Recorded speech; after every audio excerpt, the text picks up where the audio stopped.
30 లక్షల ఇళ్ళు కేటాయించి 7 లక్షల ఇళ్ళు పూర్తి చేసి 30 లక్షల మందికి పట్టాలు ఇచ్చిన జగన్ దొంగ. అదే 2019కి ముందు 3 లక్షల ఇళ్ళు ఓకే చేసి 20 లక్షల ఇళ్ళని అబద్ధం చెప్పి అందరికీ గృహప్రవేశాలు చేయించి ఒక్క ఇల్లు కూడా పూర్తి కాకపోయినటువంటి సందర్భంలో అప్పుడు అది ఆపిన రాక్షసుడు జగన్ తర్వాత వచ్చి, అంతేగాని చంద్రబాబు కాదు, అంతకుముందు చేయలేదు. జగన్ ఉన్న 5 ఏళ్లలో 7 లక్షలు పూర్తి చేసి 30 లక్షల పట్టాలు ఇచ్చినా అసమర్థుడే.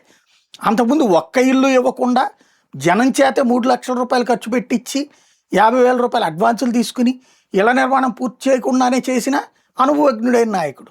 అది మన మీడియాకు ఉన్న దౌర్భాగ్యం. ఇప్పుడు 1,00,000 ఇళ్ళు ఆంధ్రప్రదేశ్కి గ్రామీణ ప్రాంతాలకి కేంద్ర ప్రభుత్వం ఇస్తోంది. దాన్ని ప్రచారం చేసేటటువంటి తీరు ఏంటయ్యా అంటే మన ఈనాడు వాళ్ళ వ్యవహార శైలి, నీచ జర్నలిజానికి కేర్ ఆఫ్ అడ్రస్ అయినటువంటి వాళ్ళు. అది రాయడం వరకు బాగానే ఉంది. ఆ క్రెడిట్ చంద్రబాబుకే.